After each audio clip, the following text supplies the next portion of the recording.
namanya, saya sengaja ganti baju gitu ya, oke, karena tadi udah direkam ya oleh Liputan 6 gitu. Karena minggu depan nanti kita mau bikin lagi ya webinar ya. Ini semua orang bikin webinar sama saya tiap hari, berbagai orang dan berbagai lembaga.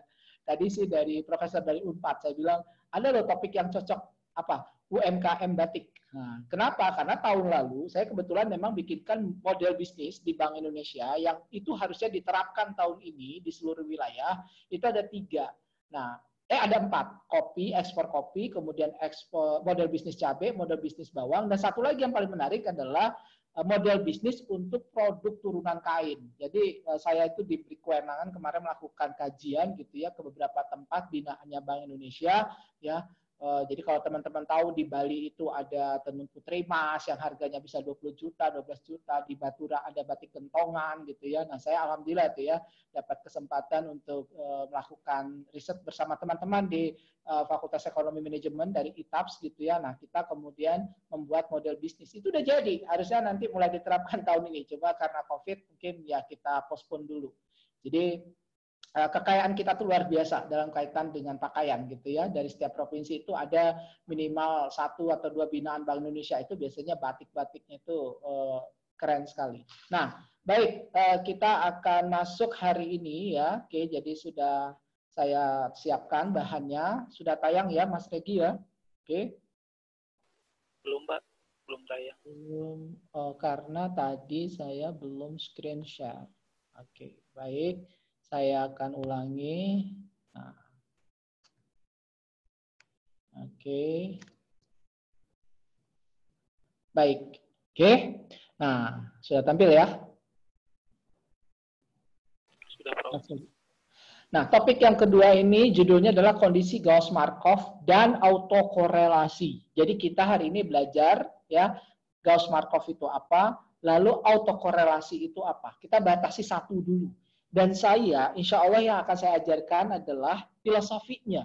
Jadi nanti tolong teman-teman ya, tidak ada yang namanya pelajaran itu dihafal mati-matian tanpa difahami. Oke, kalau yang dihafal mati-matian itu namanya kalau di Muslim Al-Quran dan Hadis, nggak boleh diubah satu huruf pun. Saya juga baru tahu tuh dari Ustadznya mumpung bulan puasa ya. Kalau ada doa di dalam Al-Quran ya, meskipun dia itu tunggal, lalu kita doa sebagai imam untuk jamak, itu nggak boleh diganti. Jadi nggak boleh ihdinas syiratal mustaqim jadi ihdini kalau kita sholat sendirian misalnya, ya kan? Ihdina kan jamak gitu, itu nggak boleh gitu loh, karena itu adalah bahasa dalam Al-Quran. Nah, itu mungkin kitab suci yang lain, Injil ataupun apa juga sama kan, prinsipnya nggak boleh mengubah, ya. Nah, apa artinya? Kalau nanti teman-teman ketemu prosedur untuk melakukan autokorelasi, pengujian autokorelasi itu 1, 2, 3 itu dihafal. Ya sehari hilang, habis ujian hilang kalau mahasiswa. Ya. Nah, dia harus dipahami. Dan tidak ada sesuatu pun keilmuan itu, knowledge itu yang di luar otak manusia gitu loh. Ya, kalau dia apalagi model-model seperti ini. Insya Allah pasti bisa dipahami. Nah, cuma memang kita harus banyak membaca. Maka kita akan bisa paham logikanya. Jadi, there is a logic ya in any kind of knowledge. Ya, jadi selalu ada logika ya di mana kita bisa menggunakan terutama otak kanan. Nah, di situ fungsinya otak kanan ya. Kemudian kita bisa memahami apa sih logika ya, logic behind the text ya, the figures gitu ya, itu kita akan bisa tangkap. Nah, itu yang akan saya coba luruskan hari ini. Oke, kita balik lagi sedikit yang kemarin. Masih ingat? Kita punya regresi konsumsi terhadap pendapatan. CI sama dengan B0 tambah B1 YI plus EI.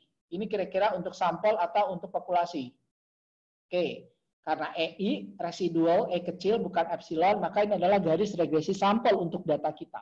Lalu kemarin dengan cara matriks kita dapat B1 topi atau koefisien dugaan atau estimated parameter, jadi parameter dugaannya karena dia garis regresi sampel, yaitu Y transpos Y diinverskan dikali dengan Y transpos C. Y dalam hal ini adalah variabel independen yang mempengaruhi, kemudian C adalah variabel dependen. Biasanya kalau dalam buku standar bukan Y transpos Y inverse, tapi X transpos X inverse, X transpos Y. Nah, tapi sekarang X-nya diganti dengan Y dan Y-nya diganti dengan C.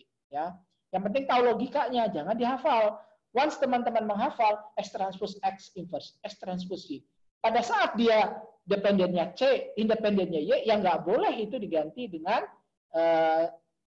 X atau C, ya, tetapi harus apa?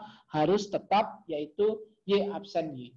Nah, kemudian ya kalau pakai cara perhitungan yang biasanya diajarkan di buku-buku lama, ya koefisien itu adalah dengan sigma ya S kecil Y kecil dibagi dengan sigma Y kuadrat. Kalau dalam ini tadi Y-nya adalah C, sedangkan X-nya adalah Y, maka koefisiennya adalah sigma Y kali C, ya dua-duanya kecil dibagi dengan sigma Y kecil kuadrat. Di mana definisi C kecil adalah sigma CI kurangi C bar, dan Y-nya adalah sigma YI kurangi Y bar. Bisa nggak bacanya? Ya, C kecil adalah sigma CI kurangi C bar. Kemarin kalau kita masih ingat, kita punya data konsumsi 60 rumah tangga disusun dalam satu kolom, 60 baris. Maka kita rata-ratakan itu namanya C bar. Jadi rata-rata konsumsi 60 rumah tangga yang kita tanya satu persatu. Lalu setiap konsumsi rumah tangga kita kurangi dengan rata-rata tadi, lalu selisihnya kita jumlahkan, itulah C kecil. Begitu juga dengan pendapatan. Nah, ini kita masukkan ke dalam rumus, dapatlah koefisien. Ini yang biasanya diajarkan tahun 80-90-an di Indonesia untuk menghitung koefisien. Mungkin sampai sekarang tahun 2020. Oke. Nah, kalau misalnya kita mau pakai matriks yang lebih gaya, ya udah yang saya ajarkan kemarin. Nah, itu rumusnya saya ulangi. Nah, kemudian terakhir kemarin ya, saya sampaikan di dalam kuliah pertama, ada yang namanya residual. Residual itu adalah EI topi, yaitu apa? C dikurangi dengan C topi. Jadi C aktual kita tanya berapa konsumsinya? 2 juta. Tapi ternyata kita hitung pakai garis regresi 1,8. Berarti ada EI yang positif yaitu 200.000. Atau sebaliknya bisa minus 200.000 atau minus 500.000. Nah, ada pertanyaan di chat. Apakah sigma dari EI itu selalu 0? Ya enggak, itu kan sebagai ilustrasi. Kalau sebagian besar titik ada di atas garis, sebagian besar titik di bawah garis, kalau tidak dikuadratkan, tentu positif-positif ditambah negatif-negatif akan menjadi 0. Oke, sehingga nanti ya, oke, residualnya itu sigmanya itu EI-nya sama dengan 0. Apa pasti 0 ya? Tidak dong, kan datanya acak. Nah, tetapi dari situ prinsip yang namanya least squares atau kuadrat terkecil itu menunjukkan kepada kita bahwa OLS adalah teknik di mana garis regresi dicari yang paling dekat dengan semua titik. Sehingga nanti kuadrat dari residualnya jumlahnya bisa paling kecil atau minimum. Oke. Nah, berikutnya ini adalah kondisi Gauss-Markov. Ya, kondisi Gauss-Markov ini bahasa yang lama atau yang banyak digunakan adalah asumsi klasik. Itu udah lazim sekali di Indonesia kalau belajar regresi, tapi langsung nyebut asumsi klasik. Sebetulnya ya bukan asumsi klasik, tapi classical linear regression model assumption.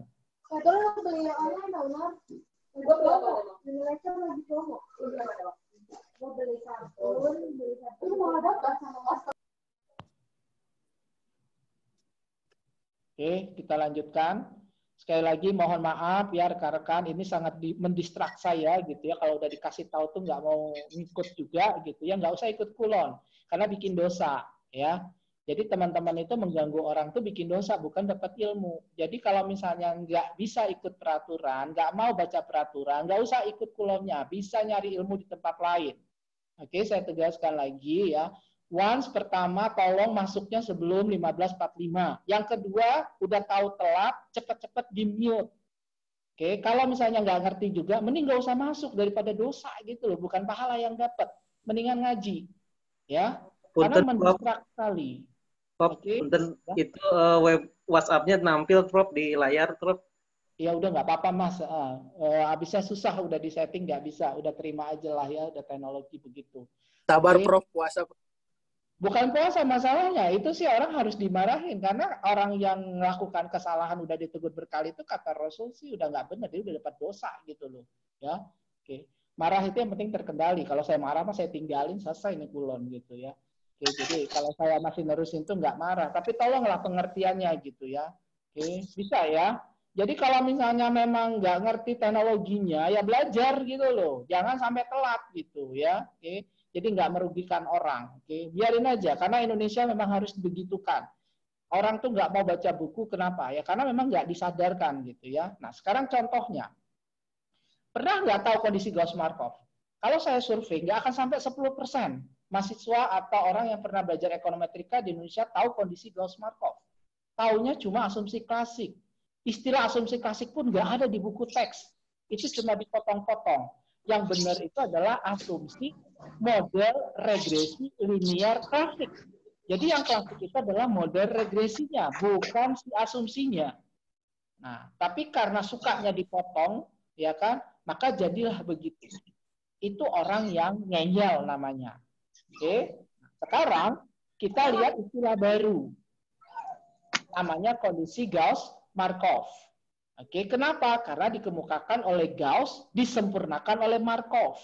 Kita belajar ekonometrika bukan dihafal, tapi dipahami sebagai suatu story cerita. Jadi di ujian itu bukan menguraikan. Misalnya teman-teman dosen nih ya, sebutkanlah kondisi Gauss-Markov 1, 2, 3, 4. Lalu mahasiswa menghafal. Mending menghafalnya paham. Menghafalnya itu pakai E dalam kurung. Ya kan? Terus nggak bisa lagi baca hurufnya. Apa itu? Nah, coba kita lihat nomor 1. Oke. Nomor 1 adalah E dalam kurung, ya. Epsilon I. Epsilon I sama dengan 0. Nah, E itu adalah expected value atau nilai harapan. Nah, nilai harapan, kalau teman-teman masih ingat, itu belajar peluang, itu adalah apa? Rataan. Maka itu adalah apa? Asumsi bahwa rata-rata galat, kemarin ingat ya, epsilon itu galat, kalau yang residual E kecil I, ya bukan epsilon, itu sama dengan 0. Karena rataan sama dengan 0, maka ini disebutlah asumsi zero mean atau kondisi Gauss-Markov zero mean. Nah, kenapa disebut asumsi? Karena di dalamnya itu adalah kondisi populasi yang kita nggak pernah tahu. Jadi kalau dia itu ditulisnya residual E kecil I, maka itu bukan asumsi, itu bisa dihitung. Tadi C dikurangi I, itu sama dengan residual, itu bisa dihitung. Kalau dia bisa dihitung, dia berarti bukan asumsi, bukan anggapan. Ya. Nah, yang nomor 2, variance. Variance dari epsilon I. Itu bacanya V. Sama dengan sigma kuadrat. Jadi harus bisa, kalau dosen peneliti harus bisa baca. Jangan nggak bisa baca, itu namanya apa aja nggak tahu. Nah, sekarang ya, ini adalah asumsi apa? Kalau variance V di dalam kurungnya galat, itu adalah apa? Ragam. Kalau tadi kan min. Nah, sekarang kalau dia sama dengan sigma kuadrat, kita sebutlah homoskedastisitas. Nah, ini ada kuis. Coba perhatikan. Nanti kalau yang menang saya kasih buku. Kalau ini homoskedastisitas, kalau heteroskedastisitas, dia seperti apa asumsinya? Tapi tidak boleh yang sudah ikut kulon tahap 1, karena ada beberapa peserta yang ikut kulon tahap 1, saya sudah pernah tanya. Nah, yang ketiga, itu adalah apa? Ini yang paling penting. Kalau yang nomor 1, E adalah nilai harapan, itu mean, V varians adalah ragam, maka covariance, kalau ada dua variabel yang berbeda di dalam kurung, yaitu epsilon I dan epsilon J, berarti dia menunjukkan apa? Dia menunjukkan korelasi antara dua variabel itu. Jadi kalau cov dalam kurung X, Y, itu berarti korelasi X dan Y. Nah, sekarang kalau cov dalam kurung epsilon I, epsilon J, berarti itu adalah apa? Korelasi sesama galat. Nah, sekarang kalau dia sesama galat, maka disebut apa? Autokorelasi. Auto artinya apa? Sendiri. Artinya apa? Korelasi antara dirinya sendiri, yaitu korelasi antara galat yang satu dengan yang lain. Inilah yang kita bahas pada hari ini. Kita masih panjang nih kuliahnya, ya. Oke, tolong jangan bikin lagi emosi, ya. Nomor 4. Ini yang nanti khusus, dan itu tidak ada di asumsi klasik. Teman-teman nggak akan pernah ketemu kalau masih nyebut asumsi klasik. Dan inilah yang kita bahas nanti minggu depan dalam kuliah data panel. Yaitu apa? Tidak ada korelasi atau hubungan antara galat dengan variabel independen atau regresor. Ini nggak mau saya bahas dulu karena ini akan kita bahas di data panel. Nah, oke, ya. Kalau nanti ada kata linearitas itu harusnya dalam parameter. Kemudian kalau data itu ditarik secara acak dari populasi, lalu tidak ada korelasi sempurna. Nah, sekarang gini. Ini yang paling penting yang saya brainwash hari ini nomor 1, yaitu apa? Ada nggak di dalam kondisi Gauss-Markov ini multikolinearitas? Nanti tolong ada yang merespon. Oke, tidak ada kan? Nah, di Indonesia malah kalau kita melakukan analisis regresi, nomor 1 itu yang ditanya mahasiswa yang ujian, peneliti yang presentasi, itu adalah ada nggak multikol? Disingkat lagi jadi multikol. Tidak ada. Multikolinearitas bukan asumsi. Oke, nanti kita akan bahas khusus itu besok waktu kita berbarengan membahas heteroskedasisitas dengan tadi multikolinearitas. Tetapi kalau tidak ada korelasi sempurna, itulah yang disebut dengan perfect multikolinearity. Nah, dalam regresi memang tidak boleh ada perfect multikolinearity atau multikolinearitas sempurna. Kenapa? Kalau misalnya konsumsi dipengaruhi pendapatan dan jumlah anggota keluarga. Lalu kita uji antara pendapatan dengan jumlah anggota keluarga, kita korelasikan, ada korelasi sama dengan 1 atau -1, sempurna. Maka itu harus kita buang salah satu, karena kalau dua-duanya dimasukkan ke dalam perhitungan koefisien regresi, itu matriknya akan singular. Maka kalau matriknya itu singular, dia tidak punya inverse. Tadi kan, karena apa? Determinannya sama dengan 0. Sedangkan inverse kan 1 per determinan. Maka yang boleh ada dalam asumsi Gauss-Markov itu adalah tidak ada korelasi sempurna. Bukan tidak ada multikolinearitas. Bisakah ini disimpan, teman-teman? Supaya tidak salah. Karena nanti kita kalau bahas panjang lebar besok, maka teman-teman akan paham tidak mungkin variabel ekonomi sebagai variabel independen tidak ada multikolinearitas. Dalam manajemen misalnya ada model macam-macam ya, ada model marketing, misalnya ada model financial management yang mempengaruhi Z-score investment, ya, kemudian ada yang mempengaruhi misalnya portofolio investasi pakai model FAMA misalnya dan sebagainya. Itu variabel independen apakah 3 variabel, 3 faktor atau 5 variabel, itu dia tidak boleh berkorelasi sempurna 1 atau -1, pasti dia nggak bisa dimasukkan ke dalam regresi. Tapi kalau mereka dicari korelasinya kemungkinan 0,8, kemungkinan 0,9 dia kuat. Ada multikolinearitas nggak? Ya kemungkinan ada. Tapi apakah bisa diregresikan? Ya pasti bisa, karena memang multikolinearitas itu adalah nanti mengganggu, tapi bukan melanggar asumsi. Tolong ini ditekankan, karena inilah salah satu kesalahan yang paling fatal yang ada di dalam ekonometrika kita. Oke? Apa sih pentingnya kondisi Gauss-Markov? Sekarang gini, kalau kemarin teman-teman sudah regresi kan konsumsi terhadap pendapatan, dapat konstanta dan koefisien, konstantanya positif, koefisiennya MPP-nya 0 sampai 1, teman-teman paham. Tapi pertanyaannya, apakah model regresi itu bisa kita katakan model yang robust, bisa kita pakai untuk pelajaran bulan? Maka kita katakan, kalau kondisi Gauss-Markov tadi minimal 4 itu terpenuhi, maka hasil dari regresi ORS kita itu akan bisa diinterpretasikan karena model kita valid.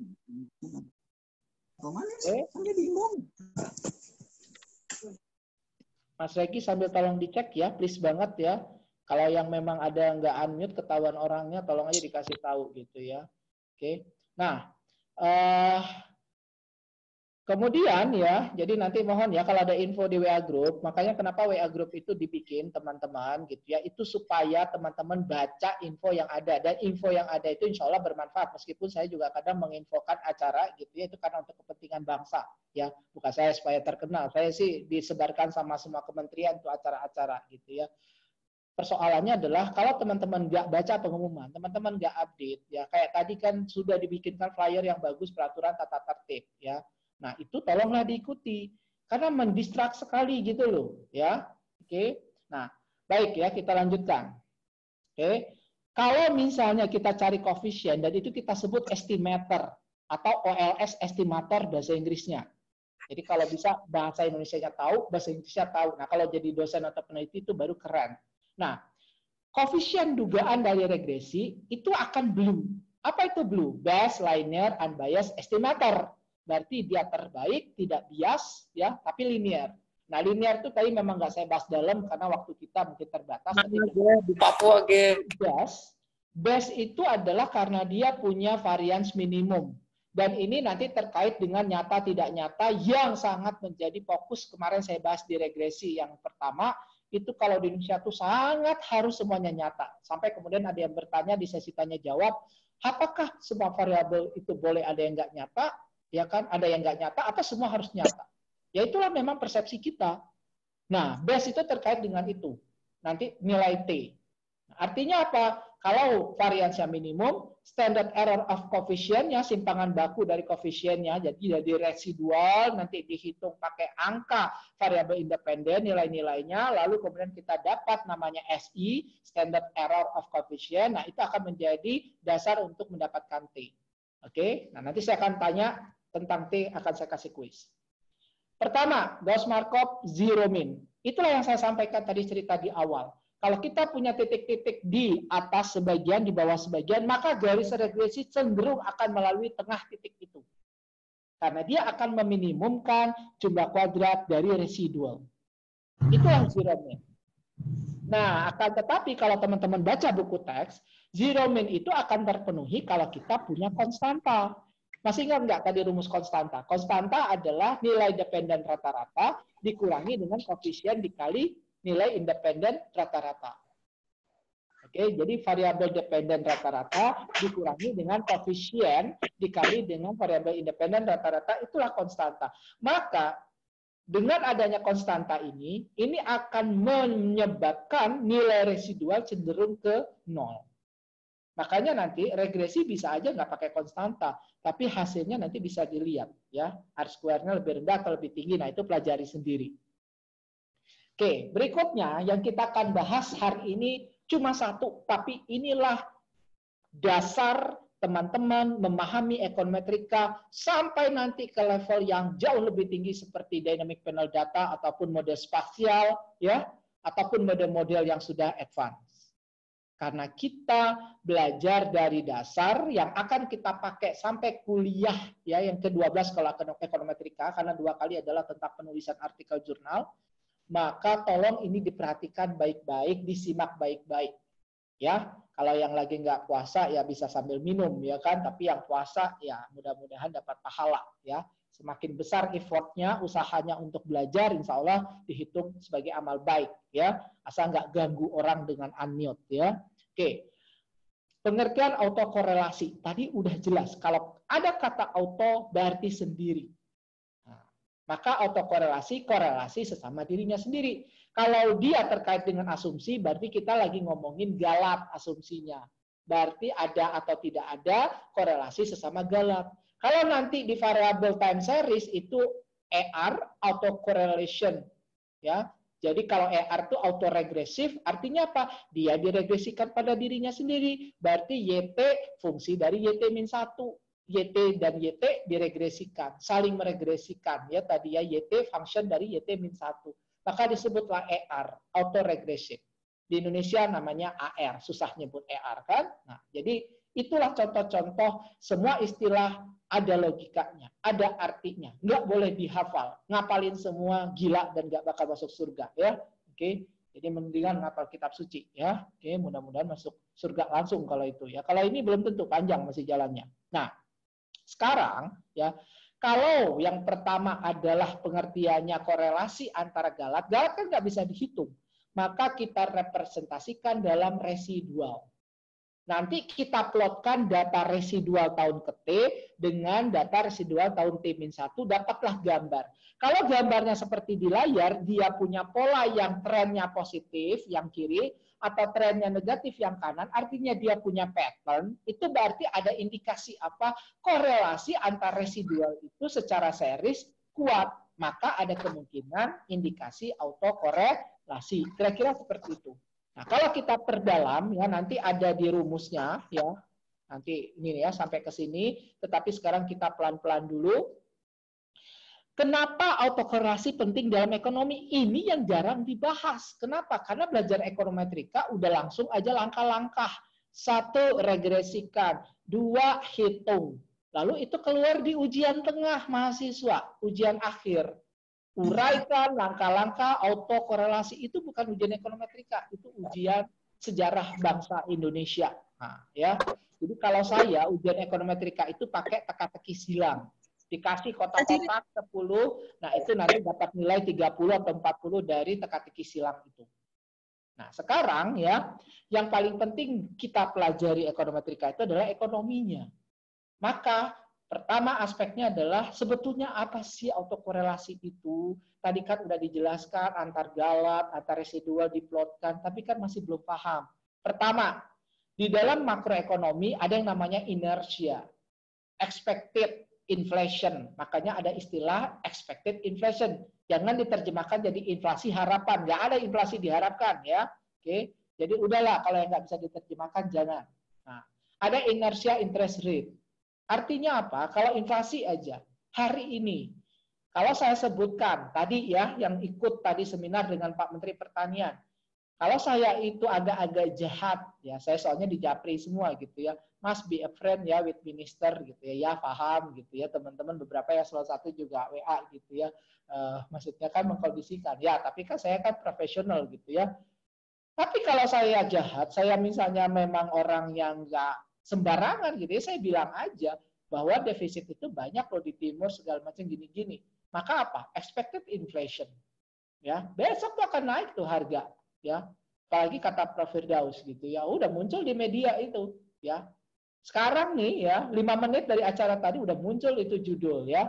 Nah, itulah expected inflation dalam ekonomi. Namanya inersia. Artinya apa? Apa yang terjadi hari ini akan mempengaruhi besok. Harga bawang 3 hari lagi akan ditentukan oleh pedagang itu berapa harga bawang hari ini dan besok.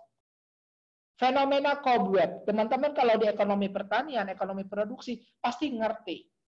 Dan ini yang juga terjadi dengan kita. Ini juga terjadi di negara maju, ya. Bahwa harga tuh terus muter. Ya, itu yang tadi saya sampaikan. Minggu lalu harga sempat di petani itu cabai sekilo 5.000. Hey, mau dapat pahala enggak? Ada nggak kepedulian kita petani cabai itu harganya sekilo 5.000? Ya, what have been done? Ya, apa yang sudah kita lakukan untuk mereka gitu ya? Meskipun suatu saat mungkin harga cabai 80.000, nanti ada yang berargumentasi, ya namanya petani cabai ya gitu, 3 kali tanam, 2 kali rugi, 1 kali untung, tapi 1 kali untungnya udah nutup 3 kali rugi gitu ya, jadi tetap untung. Ya nggak apa-apa, ya itu analisis yang beda. Tapi kira-kira ya kalau Anda nanti belajar fenomena cobweb, itu akan kelihatan sekali, itulah autokorelasi. Oke, berikutnya, kalau teman-teman melakukan konsumsi, membeli barang, ya apapun, kulkas lah yang paling mudah. Ngelihat nggak kulkas yang kemarin? Ya iya, karena dia durable goods. Investasi, teman-teman datang ke suatu daerah, mau investasi properti, apa yang ditanya? Kemarin-kemarin harga rumah di sini bagus nggak? Naik nggak? Ya, jadi keputusan yang sekarang dipengaruhi oleh masa lalu. Nah, terakhir, ada yang autokorelasi itu muncul bukan karena fenomena-fenomena tadi, tetapi memang kesalahan dalam spesifikasi model. Lagi-lagi ini memang menjadi bagian dari semua ekonometrika. Masih ingat filosofi kemarin yang tidak boleh lupa, all econometric models are wrong, but some are useful. Just box. Nah, sebagus apapun spesifikasi model kita, kemungkinan pasti ada kelemahan. Nah, dari kelemahan itu muncullah nanti gejala pelanggaran asumsi ini. Oke? Kemudian, dibahas panjang lebar. Apa sih gunanya? Kalau tadi dia bisa terpenuhi semua, dia akan blue, dia akan terbaik, variansia minimum, dia akan tidak bias, MPC-nya benar-benar 0,8 adalah 0,8, bukan kita dapat 0,6 tapi sebetulnya 0,9, kan itu yang kita bahas kemarin sebagai unbiased, bias, tidak bias. Nah, sedangkan konsekuensi atau korelasi, kalau teman-teman dapat misalnya ya pendapatan ternyata mempengaruhi konsumsi rumah tangga, investasi ternyata mempengaruhi berapa return, ya maka koefisien yang menyebabkan tadi adanya pengaruh nyata atau tidak nyata itu dilihat dari T hitung. Nah, Kalau misalnya kita punya P sekian, lalu kita katakan P value-nya kurang dari 0,05, maka kita katakan dia berpengaruh nyata. Hei, tunggu dulu. Kalau ada autokorelasi, ini misleading. Kenapa? Bisa jadi yang sebetulnya dia nyata, itu sebenarnya tidak nyata. Karena apa? Karena hitungan standard error of coefficient, ya, yang nanti menjadi hitungan untuk P, yaitu beta dikurangi dengan beta star dibagi S beta itulah standard error of coefficient, itu dia tidak valid. Bisa upward bias. Nah, oke. Ya, jadi saya ulangi, sorry, bukan upward bias, jadi malah downward bias. Jadi artinya yang kita hitung itu, dia itu bias ke bawah, dia terlalu kecil. Nah, jadi sebetulnya dia lebih besar SB-nya, sehingga T-nya sebetulnya bukan 3, tapi bisa jadi 1,5. Ini kuis yang kedua. Kalau tadi homo. Kuis yang kedua, saya punya T hitung 4,82 dari koefisien dugaan pendapatan yang mempengaruhi konsumsi. Apakah koefisien pendapatan itu berpengaruh nyata pada konsumsi? Kalau T-nya 4,82, again and again, tidak boleh untuk yang ikut kulon 1. Nanti dapat hadiah. Oke. Pertanyaan berikutnya dari bicara Gauss-Markov atau asumsi, standarnya adalah apa? How to detect. Bagaimana kita tahu di regresi kita ada autokorelasi? Maka yang pertama kali diajarkan, dan inilah kita mulai masuk filosofi. Bukan menghafal. Tolong, ini bukan dihafal. Bayangkan menghafal satu layar itu, ngelihatnya aja udah langsung liar kalau yang bukan orang ekonomi. Ya, nah liar itu kalau kata orang Sunda mah pusing ya. Nah, namanya uji Darwin-Watson, makanya disingkat DW. DW, cuma kalau ngomong DW teh naon gitu ya, DW ya. Nah, biasa disebut DW. Tahun berapa? 1950. Udah lahir belum? Ya ampun, ibunya aja sama bapaknya baru lahir atau belum lahir gitu ya, ikut kulon ini ya. Jadi udah lama sekali. Nah, sekarang kita mulai nih, masuk nih ke persamaan regresi. Kalau residual sekarang lambangnya adalah UT, bukan ET, kita ganti dengan UT. Diregresikan pada dirinya sendiri, artinya UT sama dengan rho UT-1. Rho itu adalah koefisien regresinya, UT-1 adalah residual satu periode sebelumnya. Ditambah VT. VT-nya itulah error term, yang dia sudah memenuhi Gauss-Markov dilambangkan dengan VT N, ya, normality distribution, dalam kurung 0 itu adalah zero mean, sekaligus untuk no autocorrelation, tidak ada autokorelasi, dan di situ sigma kuadrat V. Tapi di situ V. Itu rahasianya. Kalau dikasih V, sedangkan error termnya adalah VT, ya, maka itu ada hetero atau homo. Simbol untuk homo atau hetero. Nah, nanti silakan merespon. Oke, saya ulangi. Jadi ini regresi residual pada dirinya sendiri. Maka disebutlah ER1. Kenapa ER1 atau AR1? Karena lag-nya cuma 1. UT hanya diregresikan pada UT-1. Jadi kita regresikan residual pada dirinya sendiri, tapi hanya sampai lag 1. Dikasihlah namanya ER1. Nah, saya sebelum ke sini rasanya ada, nah gini ya ceritanya. Takutnya kan ada yang belum paham. Kita kan punya data tahunan misalnya selama 80 sampai 2019, berarti 30 tahun. Variabel dependennya konsumsi.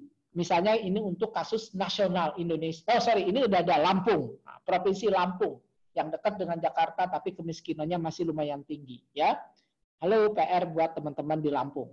Bu Sri Mulyani orang Lampung. Saya pernah presentasi ya tahun lalu di depan Bu Sri Mulyani, saya agak ledekin gitu ya. Untung Lampung kinerja industri agak bagus sedikit. Yang di luar Jawa itu Lampung termasuk 4 yang terbaik, tapi kemiskinannya masih tinggi. Nah, saya ledekin tuh, ini kampung ibu loh gitu ya. Nah, ini ada kolom pertama variabel dependen namanya konsumsi. Jadi dari tahun 80 sampai 2019 kita urutkan. Sorry, 40 tahun ya, bukan 30, 40 tahun ya. Konsumsi Lampung tahun 80 sampai konsumsi Lampung tahun 2019. Kolom berikutnya adalah yang mempengaruhi konsumsi, yaitu PDRB, Produk Domestik Regional Bruto, pendapatan. Dari tahun 80 sampai 2019, 40 tahun juga untuk Lampung. Lalu berikutnya ada variabel yang kedua, maka ini disebutlah regresi berganda. Jadi kalau kita sudah punya variabel independen lebih dari satu, itu kita sebut multiple regression.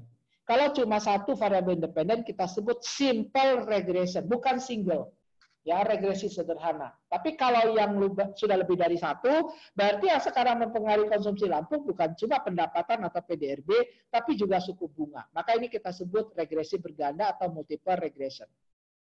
Kalau kita hitung koefisien dari PDRB dan R dengan cara rumus matrik, dapat kita masukkan ke dalam persamaan regresi, kita punya konsumsi yang dihitung dari garis regresi, dari konstanta dan koefisiennya. Tinggal memasukkan nilai PDRB dan R aktualnya. Lalu kita dapatlah C topi. Nah, dihitung C topi, itu kita punya C topi 1, yaitu untuk tahun 80. Kita punya C topi 2 untuk tahun 81, gitu ya. Dan seterusnya, kita punya sampai C topi 40. Jadi itu harusnya pakai topi ya, kolom yang C topi itu C-nya harusnya C1 topi sampai C40. Nah, lalu dicari selisihnya, itu yang kita sebut residual. Kita punya berarti apa? 40 baris residual dan satu kolom. E1, E2 sampai E40. Nah, kita kembali lagi sekarang, kalau teman-teman sudah bisa membayangkan, regresi residual pada ET-1 itu adalah kalau datanya kita susun, E1 sampai E40, tapi kolom kedua kita mulai dengan kolom pertama dikosongkan, tapi kolom keduanya adalah E tahun sebelumnya. Maka kita punya 39 data ke bawah, lalu kita regresikan 39 itulah yang disebut dengan residual diregresikan pada dirinya sendiri. Lalu kalau kita masukkan ke dalam rumus, ya DW, maka nanti ada rumusnya. Maka DW itu rumus paling gampangnya, jangan yang kiri, tapi lihat yang kanan. Yaitu apa? 2 kali 1 min rho. Rho topi itu adalah koefisien regresi di atas tadi. Sekarang, kalau rho-nya sama dengan 0, berarti UT sama dengan 0 kali UT min 1 tambah VT. Berarti antara UT dengan UT min 1 ada nggak korelasi? Ya nggak ada. Kalau rho-nya sama dengan 0. Karena UT hanya ditentukan VT. Tapi kalau rho-nya sama dengan 1, positif, berarti UT sama dengan apa? UT min 1 tambah VT. Maka kemungkinan ada korelasi. Atau dia minus 1, berarti rho topinya minus 1, DW-nya sama dengan 2 kali 1 min 1, berarti 2 kali 2 sama dengan 4. Makanya, kalau Anda belajar DW, nanti nilainya adalah antara 0 sampai 4, ya, tapi Anda bisa nanti simpulkan kalau Anda paham tidak menghafal. Misalnya di sini, kalau DW-nya 2,01, berarti tadi DW startnya itu adalah 2 kali 1 minus rho, berarti rho-nya dekat 0 atau dekat 1? Kalau 2,01, berarti kan dekat 0. Berarti kalau DW-nya dekat 2, berarti tidak ada autokorelasi. Tapi kalau DW-nya dekat 0 atau dekat 4, berarti ada autokorelasi. Makanya kalau saya ujian, saya tes mahasiswa, DW-nya saya bikin 2,1. Ada atau tidak autokorelasi? Mahasiswa ada yang nanya, DW tabelnya mana? Distribusi DW-nya mana? Berarti mahasiswanya nggak ngerti soalnya. Karena 2,1 kemungkinan pasti tidak ada. Atau kalau saya bikin sebaliknya, 0,7 DW-nya. Ada atau tidak autokorelasi? Nggak boleh jawab mana tabelnya. Tapi kalau 1,7, 1,6, baru kita lihat tabel, memastikan. Tapi kalau sudah pakai software, nggak perlu tabel, pakai p-value semua. Oke, selesai? Nah, itu cara yang diajarkan tahun 1950 loh, teman-teman. Ilmu terus berkembang. Tidak ada kebenaran absolut. Maka kata Brash and Godfrey, pengujian dengan DW itu banyak kelemahannya. Maka tahun 1978 mereka mengemukakan uji yang biasanya disebut dengan BG test. Brash-Godfrey test. Di software, mau E-Views, Tata, R, inilah yang dipakai. Dan itu disebutlah LM test atau tes LM atau uji LM. Jadi kalau teman-teman mau paham, uji-uji asumsi di semua software, pahami ini, selesai tuh ilmunya. Persoalannya, oke lah kalau dia satu mungkin cuma belajar DW. Tapi masa sih saya belajar ekonometrika tahun 90-an. Belajarnya sudah dewe, pakai buku bahasa Inggris Kauselyanis. Sekarang 30 tahun kemudian, teman-teman malah mundur pakai buku bahasa Indonesia, belajarnya dewe lagi terus dihafal. Lah 30 tahun Indonesia boro-boro tambah maju. Mundur 30 tahun ke belakang lagi. Dari tahun 90. Nah, jadi mohon ya kesadaran teman-teman gitu ya. Oke, saya menjalankan kewajiban guru besar nih ya. Guru besar itu sebetulnya adalah kewajibannya menyebarkan ilmu pengetahuan, membina yang muda-muda ya. Nah, dulu saya waktu jadi penilai di Dikti, saya kan tahun lalu baru berhenti sebagai penilai usulan rektor kepala dan guru besar di Jakarta. Karena 3 tahun sekali itu timnya harus diganti. Saya memang hanya 2 orang yang di bawah 50 tahun waktu sampai tahun lalu pun gitu ya. Nah, saya baru selesai tahun lalu, saya merasa bertanggung jawab secara pribadi ya. Kesenjangan ekonometrika itu luar biasa. Tadi saya cuma ceritanya, ini ilmu tahun 78 loh ya, bukan ilmu tahun 2008. Oke, tahun 1978 sudah ada ya jurnalnya. Ditulis di dalam buku-buku tahun 80-an. Kalau di luar negeri sudah diajarkan tahun 80-an, 90-an. Nah, di kita sudah tetapi mungkin hanya 1-2 orang. Ya, belum populer. Nah, sekarang kita mulai berubah. Kalau semua teman-teman tadi ikuti apa yang saya sampaikan, sekarang dengan sangat mudah teman-teman akan paham. Kalau tadi ER1, AR1, UT diregresikan pada UT-1. Nah sekarang kalau ERP, apalagi itu? Nah, P adalah simbol yang lazim untuk data time series lag. Lag ke P. Jadi kalau tadi ER1 itu berarti P-nya sama dengan 1. Maka kalau saya punya ER5, AR5, ER5, berarti residual ET saya regresikan sampai ET-5. Berarti row 1 ET-1, row 2 ET-2, sampailah row 5 ET-5.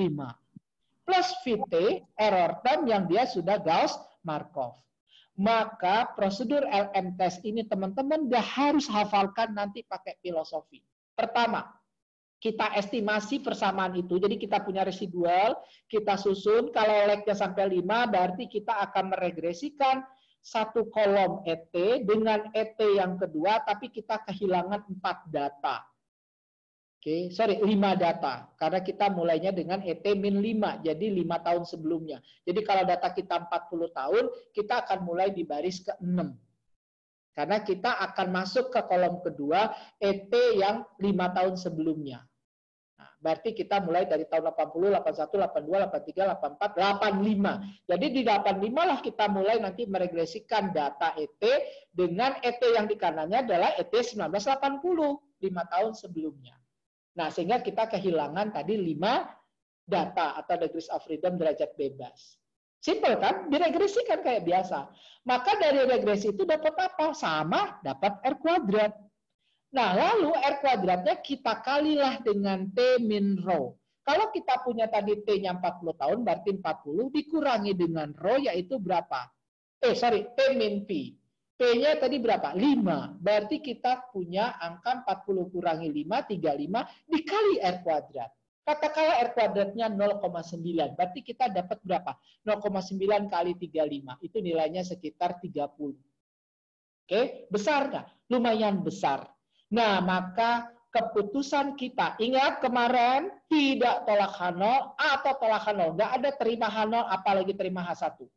Nah, apakah kita mau tolak atau tidak tolak H0? Keputusannya nanti semua uji-uji akan begini. Yang nomor 3 ini ya. Hasil hitungan kita yaitu tadi 35 kita bandingkan dengan apa itu bendanya? P minus P kali R kuadrat lebih dari, nah itu bendanya apa? Itu yang kemarin saya bilang, bukan Chi square. Bisa diingat, kita ubah Chi kuadrat. Kalau mau pakai square, Chi square. Kalau paduan suara bahasa Inggrisnya apa?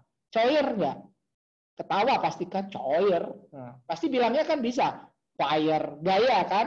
Nah, tapi kalau ini bacalah chi square atau chi kuadrat. Supaya apa? Teman-teman kalau ke luar negeri kebiasaan chi square terus presentasi, I found the chi square from this research. Terus orang di luar negeri nanya, naon teh chi square? Naon teh chi? Nah, ya, karena gabung-gabung antara bahasa Inggris bahasa Indonesia. Nah, poinnya adalah kalau hasil hitungan 35 dibanding dengan ya chi-square table atau chi-kuadrat table itu dia lebih besar 35, berarti tolak H0. Nah, kalau di software, lagi-lagi gampang banget. Kita nggak usah lihat-lihat tabel. Karena p-value akan mengindikasikan kurang dari 0,05 tolak H0, lebih dari 0,05 tidak tolak H0. Dan jangan ganti-ganti, nanti bingung. 15% tolak apa nggak tolak? Aduh, ini fenomenanya sosial, tapi kok kayaknya agak eksak dikit. Nah, itu nggak boleh. Ya. Nah, maka kalau kita tolak H0, itu berarti ada autokorelasi. Nah, ini halo, ya kita punya waktu 5 menit lagi. Orang statistika, ya mungkin dulu saya juga sama diajarkan, H1 adalah yang diharapkan, H0 adalah yang tidak diharapkan. Itu nggak berlaku di ekonometrika. Di ekonometrika banyaknya di H0 itu nanti malah yang diinginkan. Di GMM kuliah kita yang terakhir, itu nanti ya H0-nya instrumen valid, H1-nya instrumen tidak valid. Wah pengennya nggak valid, ya nggak mungkin lah. Nah ini sama. Tadi supaya blue, ada atau tidak ada autokorelasi? Kan tidak ada, tapi kita taruh di H0. Maka sebetulnya yang kita inginkan adalah apa? Kita tidak tolak H0. Tapi kalau kita tolak H0 ada autokorelasi, berarti kita harus perbaiki. Terakhir, inilah slide-nya. Bagaimana cara memperbaiki autokorelasi? Yaitu dengan menambahkan variabel dummy waktu. Ya, di situ waktu, ini kayaknya puasa jadi waktu-waktu ya. Jadi itu harusnya dummy waktu. Yaitu apa? Kita bisa masukkan unsur tren namanya. Nanti kita pelajari di regresi pas pengembangan atau praktek di hari keempat. Atau kita masukkan lag dari dependent. Jadi kalau tadi CI itu kan data cross-section. Sekarang kalau data time series kita masukkan CT-1. Jadi CT ya. Oh sorry, tadi data kita udah Lampung pakai time series ya, saya salah. Jadi fungsi CT yang Provinsi Lampung itu nanti regresinya adalah CT sama dengan misalnya B0 tambah B1 PDRBT ditambah B2 RT suku bunga, nah ditambah B3 CT-1. Jadi nanti CT fungsi dari CT-1 atau lag 1 tahun sebelumnya. Itu kita sebut nanti dengan ER1 juga. Nah, ya, AR1. Nah, inilah yang nanti melatar belakangi munculnya first differencing, error correction model, kenapa tahun 80-an nanti jurnal-jurnal isinya time series itu. Itu yang kita pelajari nanti di kuliah mulai ke-5 untuk ekonometrik, atau kuliah ke-6, karena kuliah ke-5 adalah artikel jurnal. Nah, inilah yang nanti bisa banyak dipakai teman-teman, tidak hanya ekonomi pembangunan, tapi juga manajemen keuangan atau bisnis, dan juga bisa kok untuk ekonomi pertanian ataupun yang lainnya. Kemudian dengan first difference nanti kita pelajari pada saat kita belajar stasioner atau nah inilah yang disebut dengan kenapa OLS.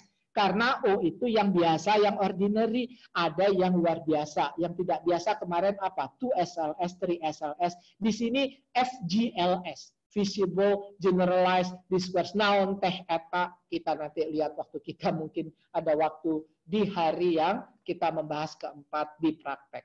Saya rasa waktunya pas sekali hari ini, kita punya waktu sekitar setengah jam untuk tanya jawab supaya kita bisa selesai 17.15. Jadi mudah-mudahan ya materi hari ini bisa menjadi fundamental bagi teman-teman bahwa ada yang namanya kondisi Gauss-Markov, tidak hanya menyebut asumsi klasik, bukan salah menyebut asumsi klasik, tetapi harus tahu juga yang banyak di buku teksnya malah kondisi Gauss-Markov. Ya kan? Kalau kata-kata asumsi klasik sendiri itu jarang banget. Classical assumption itu ada sih di Wikipedia atau di beberapa artikel jurnal. Kalau di buku teks ditulis lengkap CLRM, ya, CLRM mode assumption. Jadi classical linear regression model assumption. Jadi asumsi model regresi linear klasik. Jadi model regresinya yang klasik, bukan si asumsinya. Kira-kira begitu. Baik, saya ucapkan terima kasih. Kalau ada kesalahan atau koreksi silakan ditambahkan. Kita kalau ada yang nggak jelas bisa ditanya, boleh diskusi. Saya juga mohon maaf sih, saya tadi emang emosi, tapi ya begitulah kalau nggak dimarahin mah nggak bakal tobat gitu ya. Alhamdulillah nih ya, 20 menit terakhir tenang sekali ya. Jadi alhamdulillah kan semua bisa jelas gitu ya. Karena nanti rekaman kita juga jelek kalau ada gangguan suara pas ditayangkan di YouTube-nya. Baik, selamat sore. Assalamualaikum warahmatullahi wabarakatuh. Silakan Mas Regi kalau sudah ada yang raise hand atau yang ingin bertanya ya, ini boleh nanti angkat tangan ya, ditunjuk sama Mas Regi. Oke, untuk sesi tanya jawab sudah bisa dibuka ya. Untuk pertanyaan pertama oleh Mas Iwan Fauzan. Silakan Mas Iwan Fauzan. Langsung saja Mas Iwan, perkenalkan diri dari institusi mana? Baik, terima kasih Prof atas kesempatan yang diberikan. Saya Iwan Fatih Fauzan dari Badan Pusat Statistik, Prof. Oke. Pertanyaannya adalah di yang slide asumsi tadi ada linearitas dalam parameter. Mungkin Prof bisa menjelaskan, saya juga masih penasaran apa sih filosofi dari linearitas tersebut, Prof. Oke, baik. Terima kasih. Silakan. Yang berikutnya, makasih Mas Iwan. Untuk pertanyaan yang kedua oleh Ibu Hanik ya, Hanik Fadilah. Silakan Ibu Hanik. Hanik. Assalamualaikum warahmatullahi wabarakatuh. Salam dari mana Bu Hanik? Saya Hanik Fadilah, salah satu mahasiswi Universitas Jember. UJ ya, Jember ya. Jurusannya apa? Boleh tahu? Apa? Jurusannya? Jurusannya ilmu ekonomi. Pas sekali dengan ekonomi pembangunan. Ya. Sostek juga belajar Mbak ekonometrika di Jember Mbak. Ada Pak Muhammad Firdaus juga di situ, tapi masih muda gitu ya. Ada dosennya itu Sostek di situ ya. Oke, silakan Mbak Anik ya. Saya ingin bertanya tentang apakah benar penyimpangan hetero itu terjadi pada heterosedasticity itu pada data cross section. Apakah itu sering terjadi pada data cross section, Prof? Oke, ini semester berapa sih? Udah semester 6 ya? Enggak, saya baru semester 4. Wih, canggih. Udah belajar ekonometrik belum kan? Iya, tadi juga baru kelas ekonometrika terus langsung gabung di kelas Prof. Semester 4 di sana udah dikasih ekonometrika? Sudah. Ya. Canggih banget ya. Oh iya, karena kalian kan nggak punya tingkat persiapan. Itulah uniknya IPB sama ITB ya. Kita punya tingkat 1 persiapan ya. Kita kayak di luar negeri soalnya ada matrikulasi. Ya baru saya jadi baru ingat ya karena ini UJ ya. Baik, Mbak Anik nanti saya respon. Yang ketiga silakan. Yang ketiga Mas Mirza. Mas Mirza.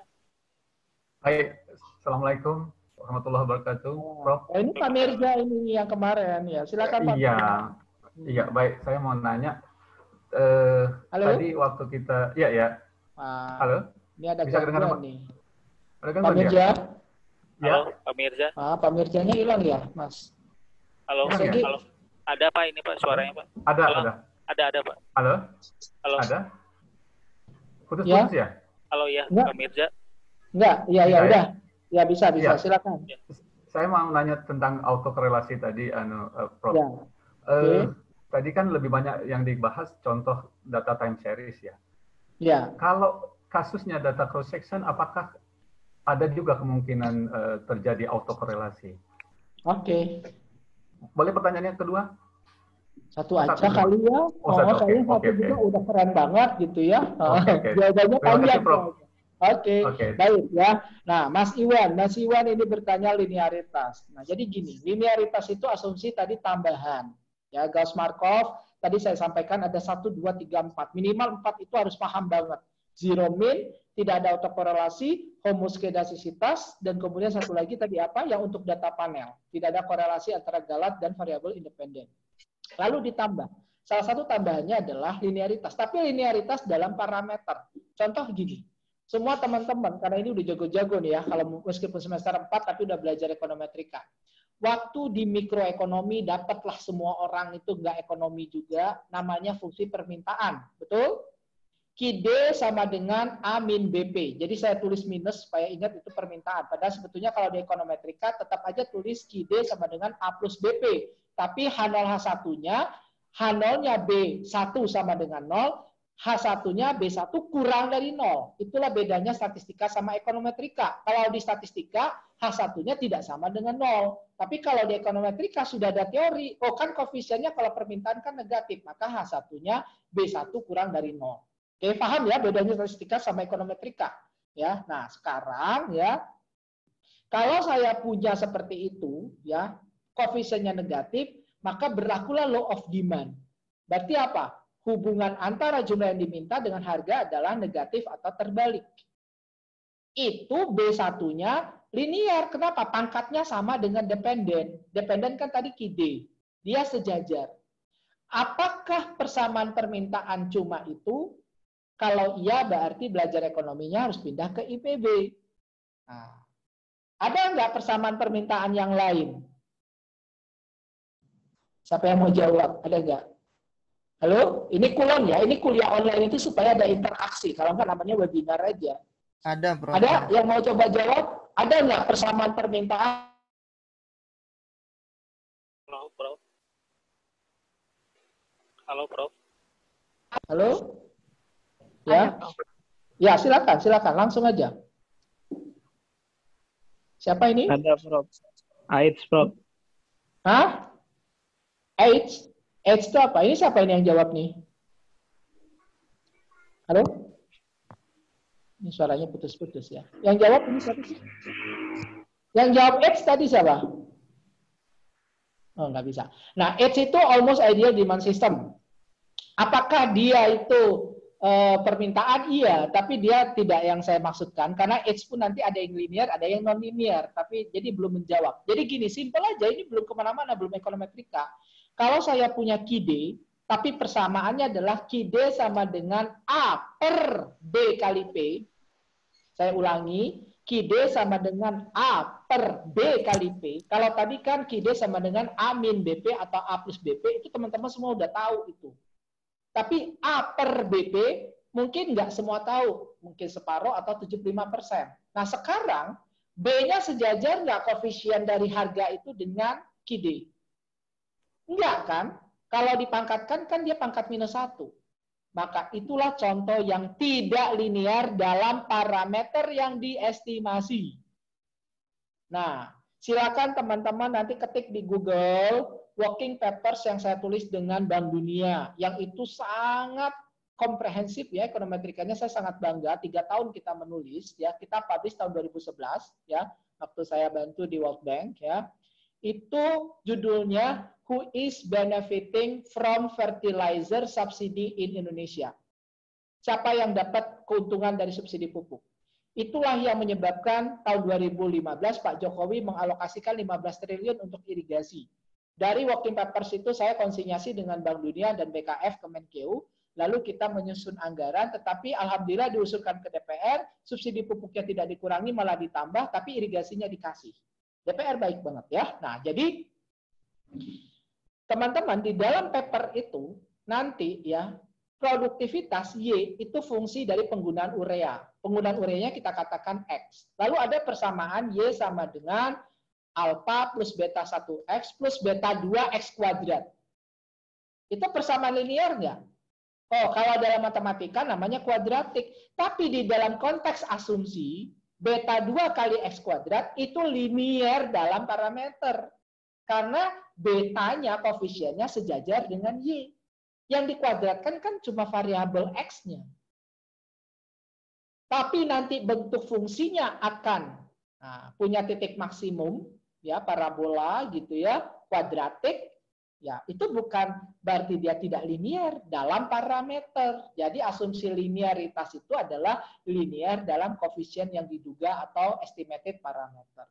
Ini ada di buku teks, tapi memang tidak diajarkan seringnya di S1. Dia anggap terlalu susah. Penjelasan saya tadi susah nggak? Nanti nonton video ini 3 kali ngedengerin, insya Allah pasti paham. Nah, tugasnya dosen adalah tolong jelaskan, kalau udah pakai buku teks yang benar, nanti ini akan selalu ada dalam buku teks, bahwa asumsinya adalah linear in estimated parameter. Nah, saya udah bantu sekarang menjelaskan. Nomor 2. Mbak Anik. Mbak Anik, pelajaran kita hari ini adalah memperdalam autokorelasi. Besok jadwal kita adalah heteroskedastisitas dan multikolonialitas. Jadi kita akan bahas panjang lebar besok. Sama seperti tadi kita tidak menghafal. Yang kita jawab pertama kali adalah apa sih itu heteroskedastisitas, fenomenanya. Jadi ekonominya dulu. Nanti langkah-langkah pengujian. Kalau udah ngerti autokorelasi hari ini, hetero itu 10 menit selesai, ngerti semua. Karena sama, pakai LM test logikanya. Cuma nanti, wah menarik banget lah ya. Jadi semakin teman-teman belajar ini, itu mudah-mudahan semakin penasaran. Bukan semakin pusing. Ya, oke? Ya, tapi ekonometrika itu pelajaran tersulit di ekonomi gitu ya. Oke, itu sih mahasiswa tahu gitu ya. Apalagi kalau dosen kayak saya, kalau saya ngajar di depan kelas mah killer ya. Oke, Mas Iwan tuh nggak berani tuh ngomong ya. Kalau saya ngajar tuh diem ya semua satu kelas ya. Oke, ya. Jadi kira-kira begitu Mbak Anik. Nah, pertanyaannya kita jawab besok gitu ya. Jadi sebetulnya hetero itu seperti apa dan segala macam. Nah, yang ketiga, ini boleh kita bahas panjang lebar. Pak Mirza, autokorelasi apakah tadi contohnya semua di time series? Betul, karena memang autokorelasi ini mulai dari Darwin-Watson sampai Bruce Godfrey pun itu semua ilustrasinya adalah time series. Kenapa? Yang namanya autokorelasi.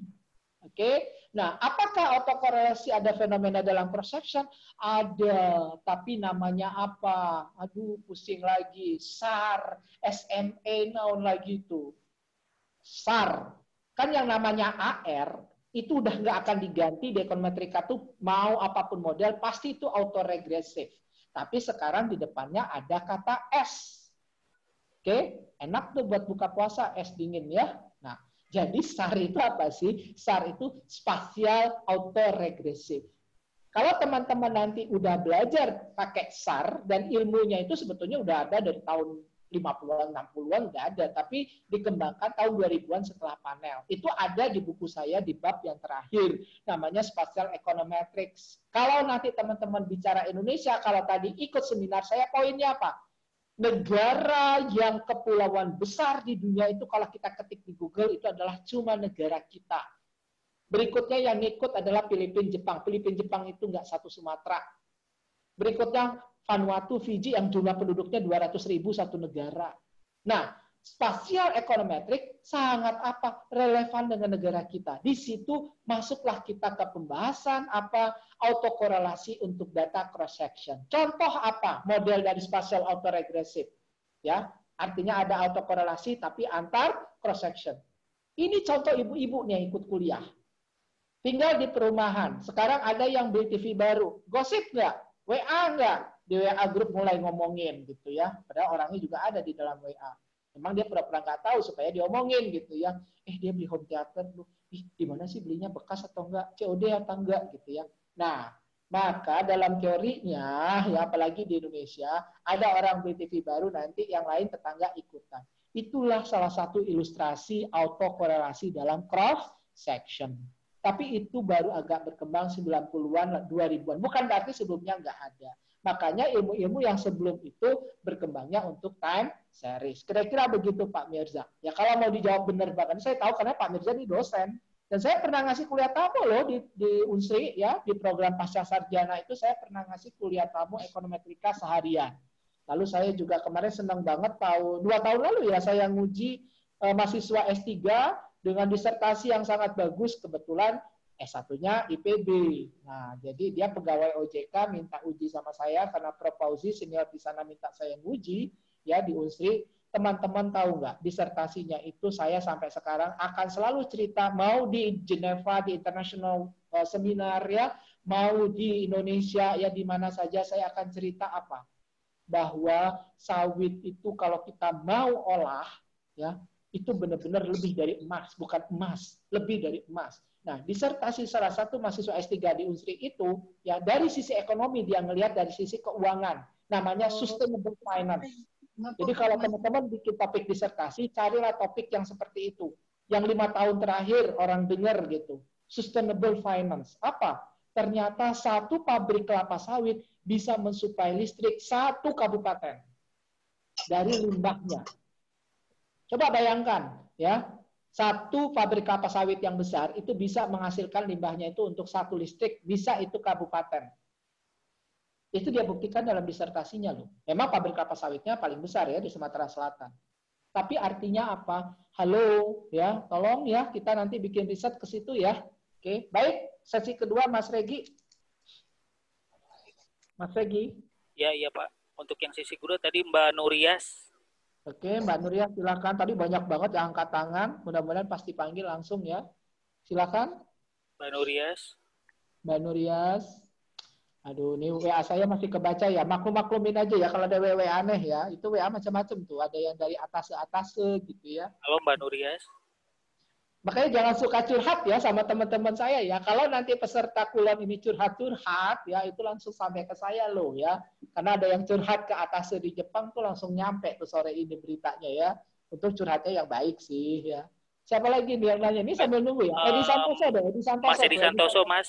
Mas Edi Mas, Santoso. silakan. Yang kencang Mas, langsung Mas. Teriak aja Mas. Unmute dulu. Oke, terima kasih. Assalamualaikum Prof. Waalaikumsalam. Dari mana Mas? Dari Universitas Jember Prof. Sama. Oh Jember juga. Oke. Ya. Sebelahan nggak itu tadi? Nggak boleh ya physical distancing. Ya, beda Prof. Oke, silakan Mas Edi. Ya. Ini Prof, saya mau tanya, apakah kondisi Gauss-Markov itu hanya untuk OLS estimation? Kalau kita misalnya menggunakan seperti maksimum likelihood atau GMM, kita tidak perlu lagi menggunakan, tidak perlu memenuhi kondisi Gauss-Markov. Terima kasih, Prof. Bu, udah canggih banget ya nanyanya ini ya. Ini nggak usah ikut kulon lagi ya. Oke, baik. Yang berikutnya. Ada Mas? Mas Egi? Belum ada lagi, Prof. Bu Baru Mas Nurias Edi. tadi? Bu Nurias? Ibu Nurias.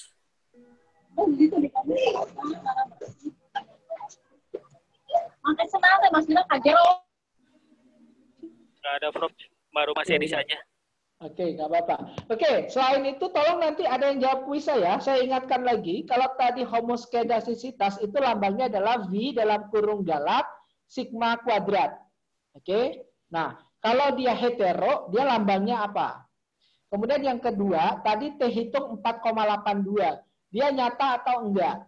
Koefisiennya kalau T-nya 4,82 ya. Silahkan nanti teman-teman bisa angkat tangan kalau mau jawab. Ini orangnya banyak 555, masa sih nggak ada yang mau jawab satupun ya.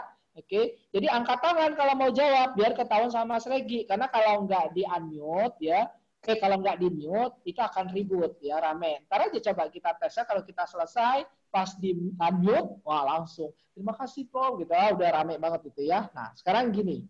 Pak Edi Santoso, ya ini sekalian cerita sedikit. Saya sebetulnya nggak mau bahas sih Pak, karena ini adalah pembahasan kita di GMM nanti. Ya, jadi OLS ini adalah salah satu teknik estimasi. Jadi gini, model time series, metode ya, apa misalnya, metodenya nanti univariat atau multivariat. Teknik estimasinya bisa aja masih pakai OLS atau bisa pakai VAR. Itu namanya teknik estimasi. Nah, yang disebutkan tadi maksimum likelihood, itu contohnya tadi. Kalau dia tidak linear dalam parameter seperti QD sama dengan A per B kali P. A per BP. Itu kan dia nggak linear. Karena apa? Koefisien harga itu ada di penyebut. Nah, di bawah. Maka koefisiennya tidak linear dalam parameter yang diestimasi. Nah, maka kita nggak bisa pakai OLS. Salah satunya kita bisa pakai ML, tapi ML-nya bukan ML itu. Ini adalah maximum likelihood. Nanti di dynamic panel data kita akan belajar methods of moment. Di generalisasi namanya GMM, generalized methods of moment. Nah, di dalam sejarahnya yang pertama kali bukan OLS loh, tapi apa? MM, methods of moments, itu adalah yang tertua. Setelah itu baru OLS. Nanti ada ML dan sebagainya. Nah, Gauss-Markov apakah perlu di sini? Ya, perlu enggak? Oke, Gauss-Markov. Ya, beberapa tidak. Ya, jadi makanya kita nanti seperti PLS, kita kan tadi malah nggak ditanya PLS-nya loh ya. Nah, makanya nanti ya teman-teman, ya nanti ada rahasia saya belum mau ngasih tahu sekarang. Ada lagi. Kenapa OLS? Karena ada yang partial, namanya apa? Partial least squares. Nah, partial least square bedanya dengan OLS antara lain tadi dia nggak terlalu rigid dalam asumsi seperti Gauss-Markov. Sama GMM juga begitu, ML juga begitu. Makanya nanti kalau kita pakai GMM, nah itu pelajaran kita yang terakhir. Makanya saya nggak mau bahas sekarang. Kita nggak pernah lagi nyebut-nyebut autokorelasi, tapi namanya apa? Konsistensi. Bahkan nanti H0-nya pengennya tidak ada autokorelasi, H1-nya ada autokorelasi. Pusing deh. Nah, nanti kita pelajari itu. Lalu validitas dari instrumen. Lalu bias atau tidak. Jadi nggak ada yang autokorelasi yang seperti kita bahas di Gauss-Markov ini. Tetapi untuk data panel, ya meskipun nanti pakai misalnya GLS, fixed effect, ya random effects, kita tetap nanti bisa melihat uji asumsi ini. Autokorelasi, hetero, kita akan tetap lihat di panel. Nah, di time series kita pakai apa? Kita kan pakai VAR ya. Nah, kita pakai VAR gitu ya, factor autoregressive, dia udah simultan, factor autoregressive, dia nggak bisa pakai OLS. Maka kita nggak pernah menyinggung autokorelasi lagi atau hetero. Oke, nah ini kita belajar hari kedua. Yang nanya ini sudah kecanggihan, tapi nggak apa-apa. Nah, saya ngajarkan basic dulu. Karena kalau nggak ngerti hari kedua, nggak akan ngerti hari ke-12. Makanya kalau kuliah itu jangan mikirin sertifikat 10 kali, tapi ilmunya dapat nggak? Nah, ilmu itu kalau mau dapat, nyambung. Jadi bukan masalah sertifikatnya. Oke, ini Naufa Nurmahdi. Ya, Mas Silakan. Noval, silakan Mas Noval. Satu lagi, Mbak Naufa kali. Halo, Halo Mas Noval. Mas ya. Waalaikumsalam. Mas Naufa. Prof, Ya, silakan. saya Nova, mahasiswa Prof. Dari agribisnis, Prof. MSA. Ya, makasih Prof. Kesempatannya, Prof. Ya. Izin jawab pertanyaannya, Prof. Oh, Mencoba. mau jawab ini. Oh, ini Nova yang 4,0 itu bukan? Aduh. Coba jawab, Prof. Ya, silakan yang mana? Yang mana yang mau dijawab? Yang hetero. Yang kenapa, yang gimana heteronya itu gimana begitu? Kan varians dari galat sama dengan sigma kuadrat. Nah, kalau hetero seperti Tinggal apa? nambahin aja, Prof. Tinggal nambahin sigma I kuadrat. Karena Ya, itu sekarang maksudnya supaya apa? tidak konstan. Karena Ya, tidak kenapa? konstan. Kenapa ditambahin I maksudnya apa? Ayo. Kalau itu dimasukkan angka 1, 2, itu kan setiap variance error setiap variabelnya pasti beda gitu. Jadi dibacanya gimana itu? Jadi tadi gimana tadi? Varians dari galat. Variance dari variance error Ya. epsilon I kan Ya. sama dengan sigma I kuadrat. Ya, tapi maknanya. Teman-teman dengar itu pasti belum ngerti. Karena itu baru menyebutkan secara penulisan. Tapi maknanya sebetulnya apa? Coba ulangi lagi. Varians dari galat dalam kalimat biasa. Akan Variance dari galat dari setiap variabel tidak konstan gitu, Prof. Ngerti nggak? Coba kita ambil satu orang. Kalau ngerti berarti boleh, tapi kalau nggak ngerti berarti jawabannya Gimana ya? belum pas ya. Tadi nggak nyata Ada yang sih, mau Prof. jawab? Hah? Rumusnya. Varians dari galat itu tidak konstan itu apa sih maksudnya? Maksudnya Karena sigma. belum mengartikan subscript I-nya itu poinnya, karena poinnya di situ. Varians dari galat. Variance dari galat, ya kan, sama dengan Bukan dalam kalimat. Jangan disebutkan lagi sama dengannya itu udah orang tahu semua sekarang sigma kuadrat dikasih subscript I, sigma I kuadrat gitu ya. Nah, artinya apa? Varians dari galat. ya Varians dari galat berbeda untuk I yang berbeda. Tahu nggak itu kenapa maksudnya. saya menyampaikan begitu? Ini untuk lesson learn kita semua, ya, untuk Nova dan untuk saya diri sendiri juga. Kita itu harus betul-betul paham kata kunci, keyword. Ini yang kadang di kita itu, ya. Tapi kalau disebut berkali-kali, varians dari galat tidak konstan. Itu orang nggak akan pernah bisa nyambung. Kenapa? Kok bisa yang hetero dikasih subscript I? Tetapi pada saat saya bilang varians dari galat berbeda untuk I yang berbeda sehingga sigma kuadrat dikasih I karena nanti itu adalah I sama dengan I ke-1, I ke-2 dan seterusnya. Artinya apa? Ada sigma ke-1, ada sigma kuadrat ke-2, ada sigma kuadrat ke-1 ya, sigma kuadrat ke-2 dan seterusnya sampai sigma kuadrat ke-n. Artinya antara sigma kuadrat itu berbeda-beda. Makanya dia tidak konstan, makanya disebut hetero. Nah, jadi kata kuncinya adalah berbeda untuk I yang berbeda. Makanya dia jadi subscript. Ini yang nanti harus kita tularkan. Waktu kita mengajarkan kepada mahasiswa, karena buku teks tidak akan menjelaskan seperti itu. Asumsinya buku teks itu, dosen ya atau peneliti yang baca, itu sudah memahami. Nah, makanya tidak akan pernah saya setuju kuliah reguler itu diganti dengan online seperti ini. IPB sudah bikin ketetapan maksimum kuliah online meskipun nanti sudah normal, new normal ya after COVID, itu maksimum 20%. Kenapa? Karena interaksi dosen dengan di kelas itu masih tetap diperlukan untuk antara lain menjelaskan isinya buku teks. Tapi mahasiswa bukan berarti ngarepin PowerPoint untuk dihafal, tanpa sekali nggak baca buku.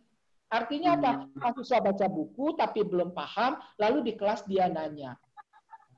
Mungkin dosen Iya. menjelaskan ada yang terlewat, tapi yang dari buku dia baca ada yang dia nggak paham. Itulah kuliah yang sangat ideal yang harusnya kita lakukan. Makanya Mas Nafa mungkin masih ingat, kalau kuliah saya yang pertama kali kita ngapain? Buka buku. Tanyain satu-satu siapa yang udah baca. Kalau nggak baca, siap-siap maju ke depan. Gitu ya. Oke. Betul, Bro. Baik. Jangan Nanti kita ngapal, Prof. pertimbangkan ya, dapat tadi apa enggak.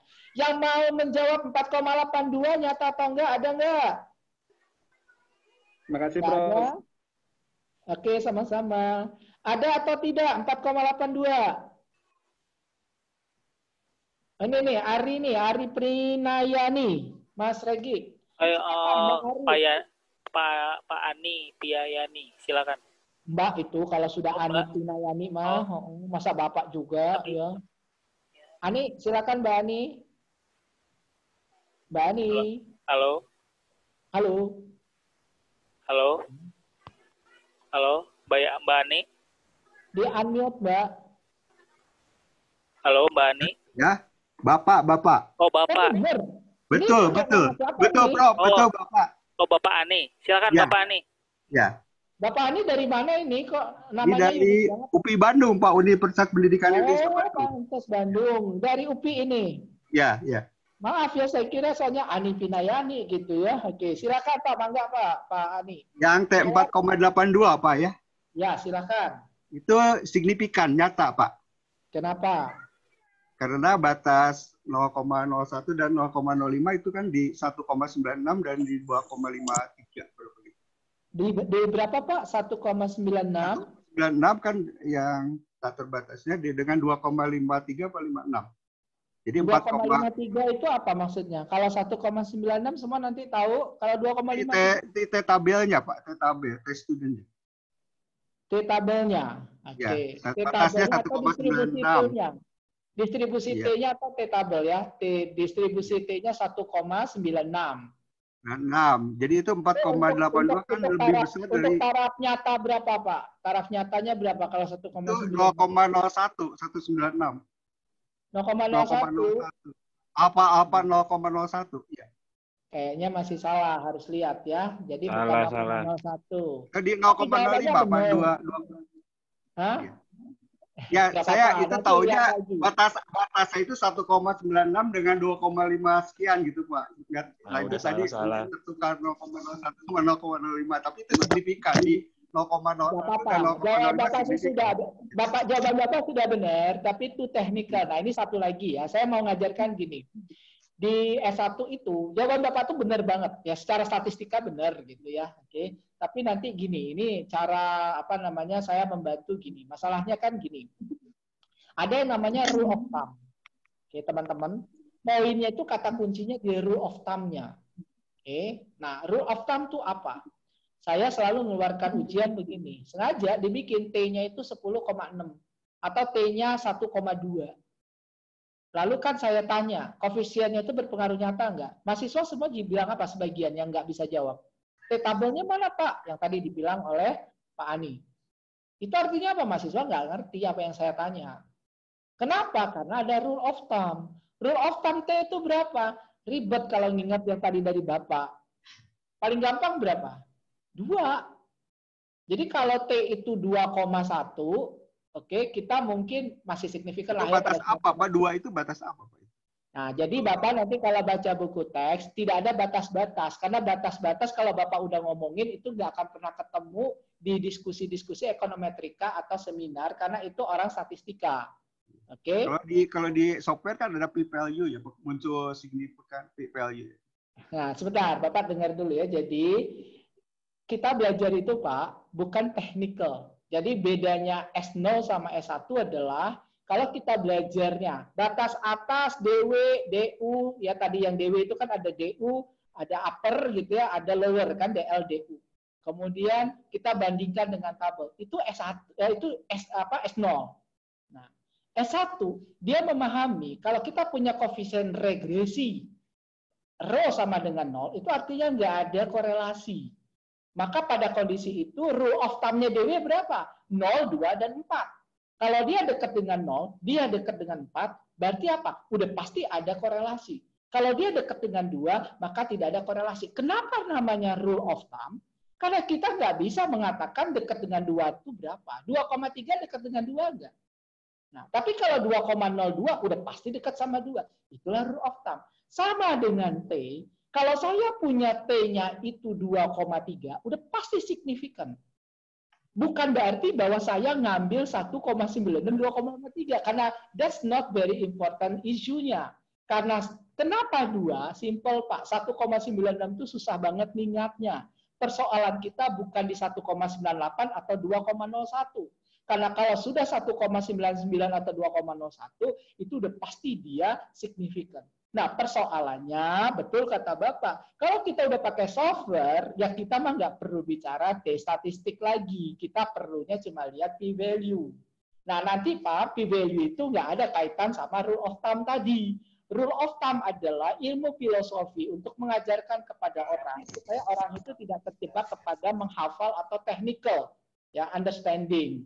Nah, jadi dia paham. Nah, tadi yang saya tanya, makanya saya cek sama Bapak. 1,96 itu apa? 1,96 itu kalau kita punya, ya kan, kalau di statistika kita masih punya 2 arah, two tails. Two tails-nya untuk 0,05 itu harus dibagi 2. 0,025. Nah, nanti kalau Bapak lihat 0,025 itu nanti adalah 1,96 statistiknya. Jadi kata kuncinya adalah di 0,05 karena 0,025 karena 0,05 bagi 2 bukan 0,01. Tetapi itu technical, ya. Yang filosofinya adalah bahwa kalau dia di atas 2, kita nggak perlu sebetulnya lihat tabel. Jadi kalau mahasiswa yang paham, kita punya T hitung 8, 5, 4,82, dia nggak perlu lihat tabel karena udah pasti p-value-nya kurang dari 0,05. Bahkan kalau 4,82 akan kurang dari 0,01. Nah, persoalannya kita tidak memahami rule of thumb itu. Sehingga kalau T hitungnya misalnya kita kasih 1,1, mahasiswa tetap ngitung atau ngelihat tabel. Artinya apa? Dia taunya technical-nya. Nah, inilah yang nanti kita akan bahas mulai besok dengan hetero. Ya kan seperti tadi. Ya, saya ngetes semua mahasiswa S3 yang saya ajar, ya. Tidak hanya di IPB loh ya, di banyak universitas saya kan ngajar juga dan ngajar dosen pasca ya di UI ataupun di mana gitu ya, di BINUS juga, di swasta atau tadi di Unsri atau di Unila gitu. Saya keliling gitu ya. Itu tuh saya suka iseng ngetes. Kalau homoskedasisitasnya H0-nya adalah V dalam kurung epsilon I sama dengan sigma kuadrat, maka sebagian besar mungkin 99 dari 100 orang, dia akan jawab heteronya apa? V dalam kurung epsilon tidak sama dengan sigma kuadrat. Kayak di auto. Maka tidak ada satu textbook pun membuat seperti itu, karena filosofinya bukan berarti tolak H0 itu dibikin tidak sama dengan. Seperti yang kita diajarkan di statistika. Filosofinya adalah apakah tadi dia berbeda untuk I yang berbeda atau dia sama untuk berapapun I. Makanya nanti teman-teman akan pusing lagi kalau lihat di buku teks seperti tadi di PowerPoint kalau lihat dengan jeli, saya H1-nya H0-nya saya tulis apa? Sigma kuadrat pangkat V. Subscript P. V itu bukan individu, bukan times. Jadi dia bukan data, tapi dia cuma menunjukkan simbol dari galat. Sebagian buku teks ada yang mengosongkan hanya sigma kuadrat, tapi ada yang memberikan subscript dari lambang galatnya, apakah itu epsilon atau V. Tapi dua-duanya tetap menunjukkan bahwa dia tidak bervariasi antar observasi mau itu cross section atau time series, sehingga dia homoskedastisitas. Nah, tapi kalau kita sudah pakai I pakai T, maka dia berarti berbeda untuk I yang berbeda atau T yang berbeda. Kalau nanti di panel lebih seru lagi, kita punya berbagai sigma kuadrat I, sigma kuadrat T, dan sigma kuadrat. Nah, itulah nanti kita akan berkembang terus, dan yang kita akan pelajari adalah filosofinya. Jadi sebetulnya Pak Ani ini jawabannya benar, gitu ya, tapi saya coba menambahkan how to interpret ya econometric ya more philosophy. Kira-kira begitu. Ya, Baik, saya rasa sih sudah cukup karena waktunya sudah lewat 5 menit, Mas Regi ya, ini sudah banyak yang unmute kayaknya. Saya ucapkan terima kasih dan mohon maaf kalau ada kekurangan. Nanti kalau besok ada yang mau dikonfirmasi atau ditanyakan lagi, atau ada yang mau ditambahkan, nanti silakan semua memberikan masukan atau jawaban atas pertanyaan. Selamat sore. Assalamualaikum warahmatullahi wabarakatuh. Sampai jumpa. Salam, Prof. Waalaikumsalam. Terima kasih. Wassalamualaikum warahmatullahi wabarakatuh. Terima kasih, Prof. Dari Sri, selamat berbuka puasa. Ada Prof hadiah bukunya. Prof.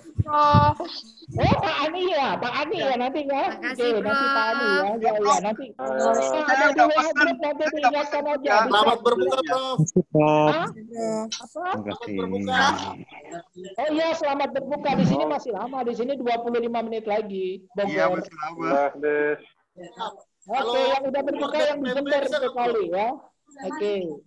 Saya udah kangen juga sama Jember. Saya dulu pernah ngajar di Polij, soalnya 2 tahun ya. Jadi kita waktu IPB mengawal pendirian program di Polij. Oke, baik Mas Regi. Selesai ya. Oke, Prof. Saya makasih. Cukup ya. Yuk, sama-sama. Terima kasih, Bro. Terima kasih.